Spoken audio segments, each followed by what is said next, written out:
Hamdan wa syukran lillah salatan wa salaman ala rasulillah amma ba'du ila hadratin Nabi Mustafa Sayyidina Muhammad Rasulillah sallallahu alaihi wasallam wa alihi wa azwajihi wa zuriyatihi wa ali baitihi wa sahbihi ajma'in. Al-Fatihah. A'udzubillahi minasyaitonir rajim. Bismillahirrahmanirrahim. Alhamdulillahirabbil alamin arrahmanir rahim maliki yaumiddin. Iyyaka na'budu wa iyyaka nasta'in shiratal mustaqim. Shiratal ladzina an'amta 'alaihim ghairil maghdubi 'alaihim waladdallin. Alhamdulillah, insyaallah kita lanjutkan kajian kita kitab Fathul Mu'in. Bismillahirrahmanirrahim. Qala al-mu'allif rahimallahu ta'ala wa adaman nafa'a bi wa bi ulumi fid dharaini amin. Kita masih bicara tentang kriteria wanita yang kita akan jadikan istri kita. Ketika mencari seorang wanita untuk kita jadikan istri kita, kriterianya apa saja ya. Pada ini kita sudah bicarakan beberapa. Sekarang kita lanjutkan. Bismillahirrahmanirrahim. Al-aula aidan an takuna wafiratal aqli wa hasanal khuluqi. Wal aula, yang lebih utama aidan juga, artinya juga yang lebih utama ketika mencari seorang calon istri, an takuna wafiratal aqli, bahwa wanita tadi adalah wanita yang cerdas akalnya. Cerdas, dan juga sebelumnya sudah dibilang dayina, cerdas dan soleha gitu, cerdas dan taat. Wa hasanal khuluqi, dan akhlaknya baik. Jelas itu ya, harus berakhlak baik, karena istri kita akan menjadi nanti al-madrasatul ula li auladiha, akan menjadi sekolah pertama buat anak-anaknya. Wala takuna dzata waladin min ghairi illa li maslahah, dan bahwa janganlah wanita tadi itu dia mempunyai anak min ghairi, dari selainnya, artinya dari selain suami, dari selain maksudnya dari suami sebelumnya gitu ya. Illa li maslahatin, kecuali ada maslahat. Misalkan maslahatnya adalah kita ingin menolongin dia ya, untuk menolongi dia. Kemudian juga katakanlah kita punya anak yang masih kecil, agar ada yang bisa merawat atau memberikan ya ASI dan seterusnya gitu. Sehingga illa li maslahatin, kecuali kalau ada maslahat. Maka kalau ada maslahat ya tidak apa-apa. Dan kita lagi bicara al-aula, yang lebih utama, prioritas ya. Apalagi syarat-syarat yang lebih utama, wala takuna syaqra'a wala tawilatan mahzulatan linai an nikaiha, dan bahwa janganlah wanita tadi syaqra'a, wanita yang syaqra. Syaqra itu seorang wanita yang warna kulitnya adalah bayat nasi'un yukhalifuhu naqtun fil wajhi launuha ghairu launihi. Wanita yang bayadun nasi, putih gitu ya, putih sekali, artinya bukan apa maksud saya, pokoknya putih sekali gitu ya, bukan putih kemerah-merahan atau putih kekuning-kuningan, bukan, putih sekali, tetapi di wajahnya ada warna yang berbeda dengan warna kulit yang ada di tubuhnya. Nah, itu jangan gitu ya. Wala tawilatan mahzulatan, dan jangan pula wanita tadi wanita yang jangkung tinggi kayak tiang listrik, bahkan tiang listrik kalah. Kemudian mahzulatan kurus gitu. Itu lagi bicara yang lebih utama, artinya sebaiknya jangan mencari istri yang syaqra tadi, kulitnya putih gimana gitu ya, bukan putih kemerah-merahan. Kalau putih kemerah-merahan bagus, bukan putih kekuning-kuningan, itu juga bagus. Kemudian di mukanya ada titik-titik, ada titik warna yang berbeda dengan warna kulitnya gitu. Dan juga sebaiknya jangan mencari seorang istri mazulatan tawilah, tinggi, jangkung, kurus gitu. Linai anikaiha, karena ada larangan untuk menikahi wanita-wanita tersebut. Artinya ada hadis Rasulullah yang melarangnya gitu. Wa ma'alu riayati jami'i mamara haitsu lam tatawaqqafil iffah ala ghairi muttasifatin biha. Wa mahalu dan tempat riayati memelihara, artinya menjaga, jami'i mamara, seluruh susunan-susunan yang telah disebutkan tadi gitu. Haitsu lam tatawaqqafil illatu, sehingga sekiranya tidak tergantung iffah ala ghairi muttasifin biha, atas selain wanita yang tidak bersifat biha dengan iffah, dengan sifatnya dia, dengan sifat yang telah terdahulu, kecuali sifat yang pertama.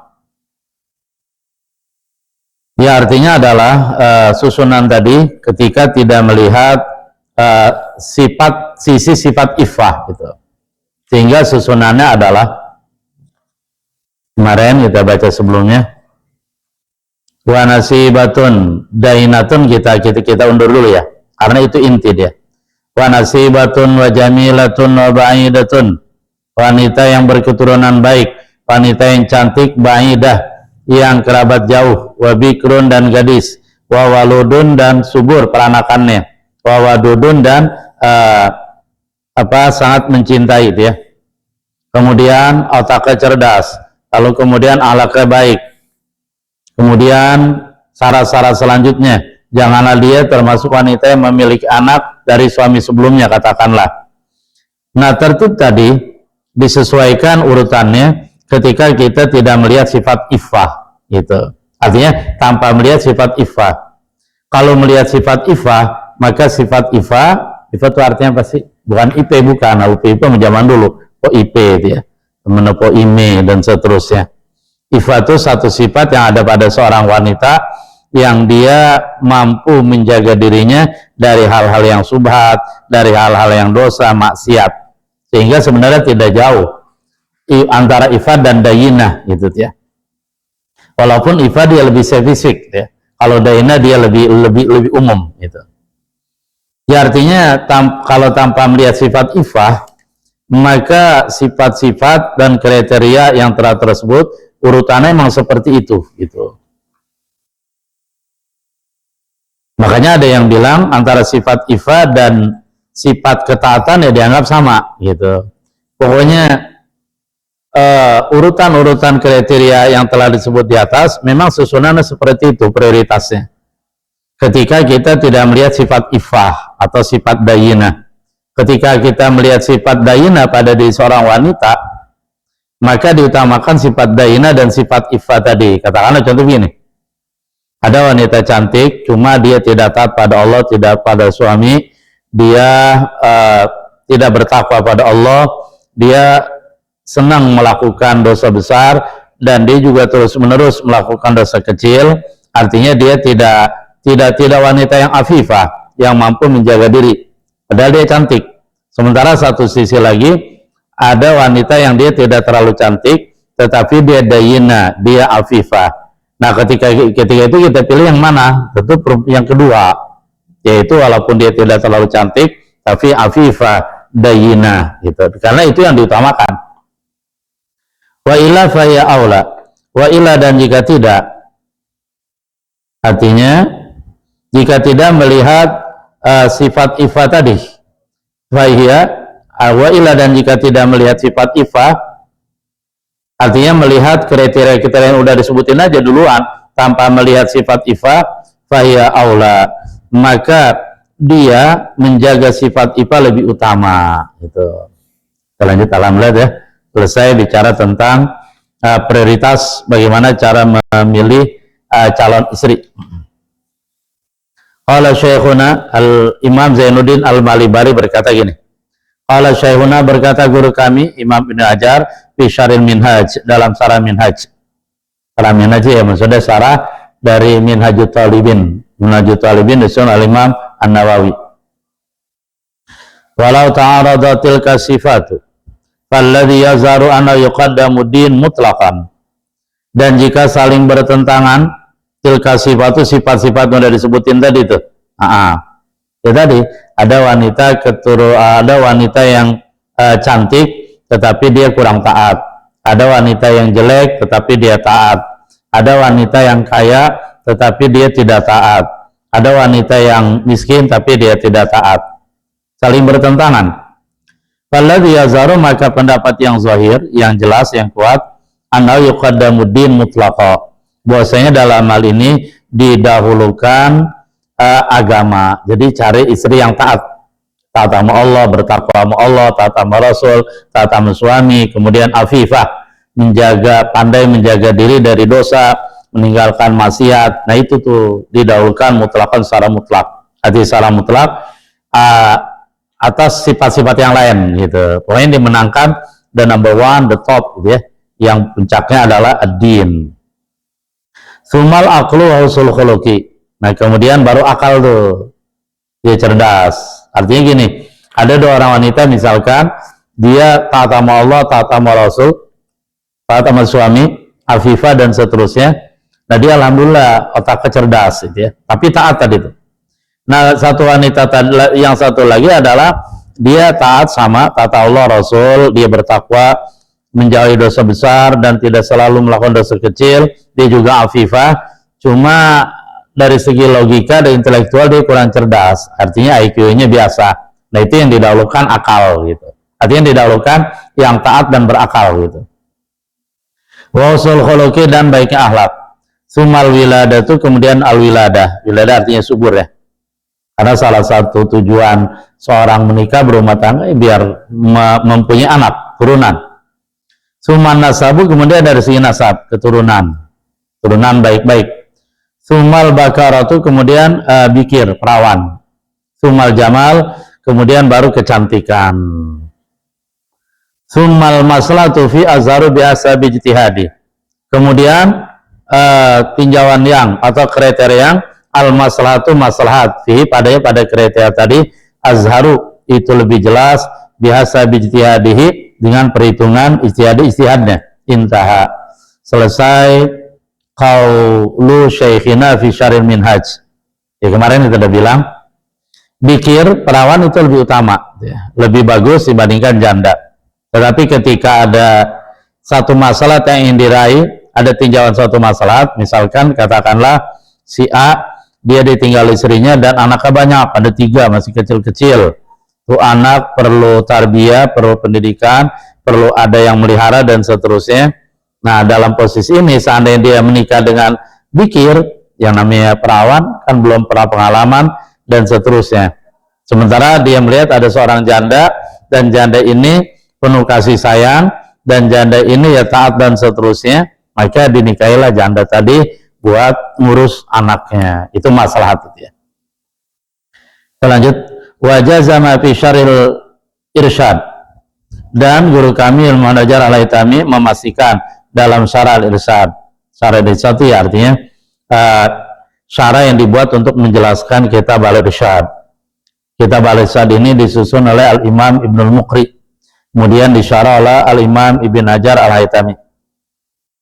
Wajah Zama, dan guru kami belajar Al-Haytami memastikan dalam syara irsyad bitakdimil wilah dalam akli, mendahulukan subur dulu atas akal. Itu artinya gini, ada 2 orang wanita, yang pertama dia tidak subur, cuman cerdas gitu ya. Yang kedua subur, cuma kurang cerdas.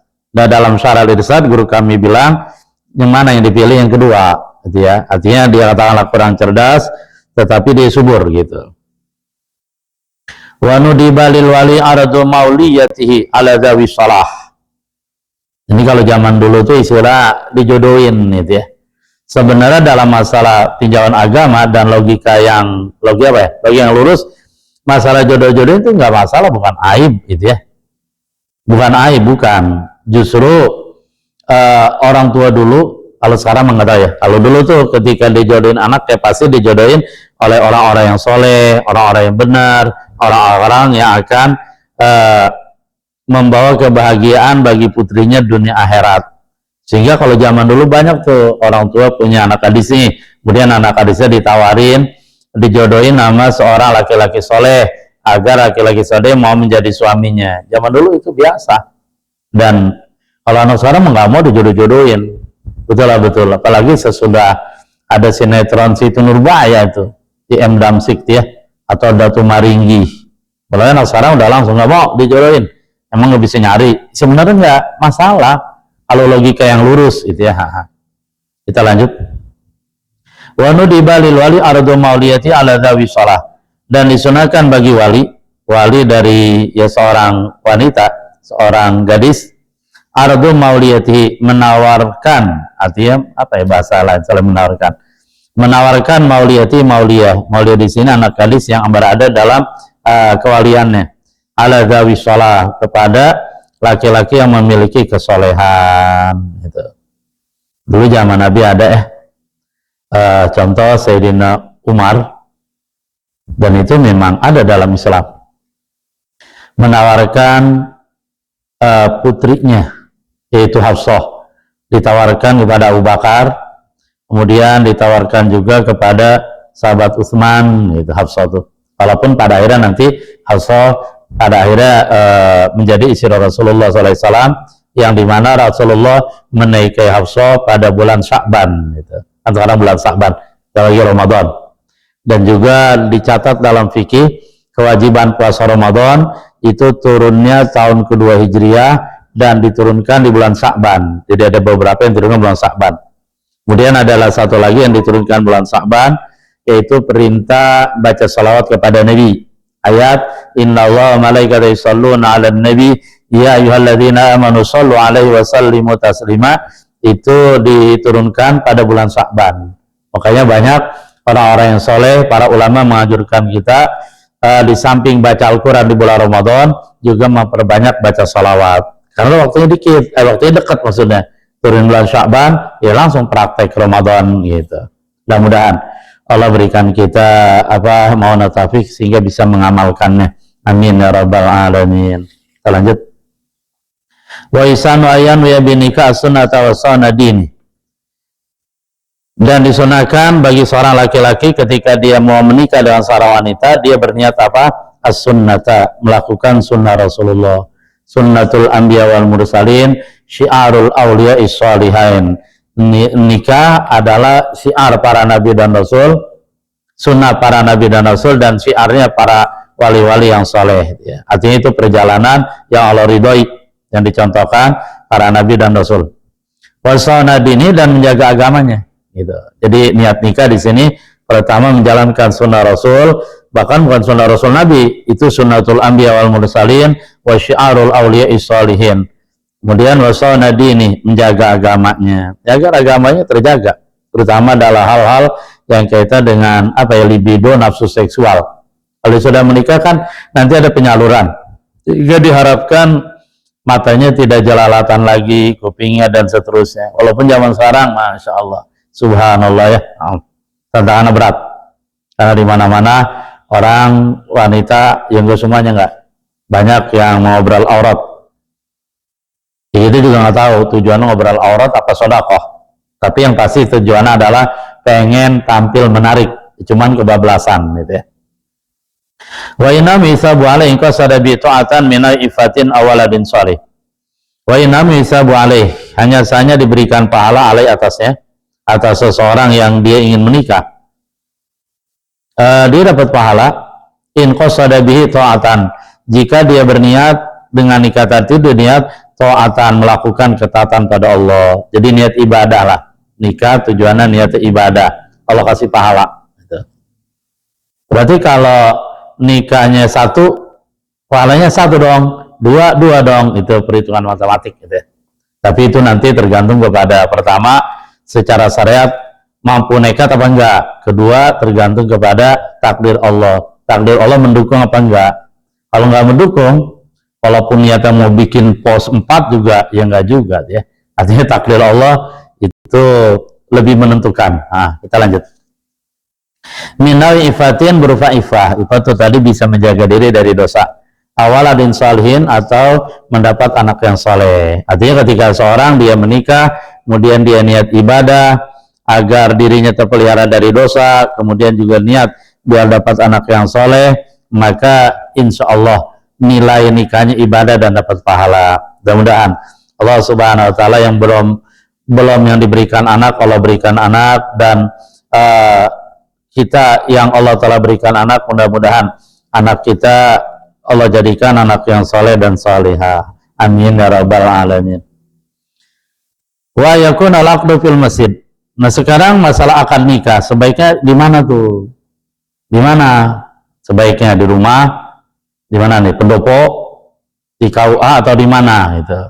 Wa yakuna fil masjid, dan ndaklah akad nikah itu dilakukan di masjid. Nah, kalau zaman dulu orang begitu, dipelihara tuh sunnah Rasul ketika menikah di masjid itu. Kemudian wa yaumal jum'ah, lalu kemudian hari Jumat. Jadi sunnahnya di masjid karena masjid tempat mulia, tempat yang Allah muliakan, yang paling mulia di permukaan bumi. Kemudian sunnahnya hari Jumat. Kapan sunnahnya? Wa awalan nahar, awal siang. Artinya hari Jumat pagi-pagi di masjid, ya hari Jumat dan pagi-pagi dan di masjid gitu. Kemudian dari segi bulannya kapan tuh yang bagus? Wa fi Syawalin, pada bulan Syawal. Kemudian wa yadkhula fihi aidan, dan adalah dia dukhul masuk fihi padanya aidan, wa yadkhula, dan boleh dia dukhul fihi pada Syawal aidan juga, dan disunahkan memulai rumah tangga itu juga pada bulan Syawal. Artinya ini merujuk kepada hadis dan ucapan Aisyah radhiyallahu anha. Aisyah radhiyallahu anha berkata gini, tazawwajani Rasulullah sallallahu alaihi wasallam fi Syawalin wa dakhala fihi wa ayyun nisa'i kana a'dha 'indahu minni.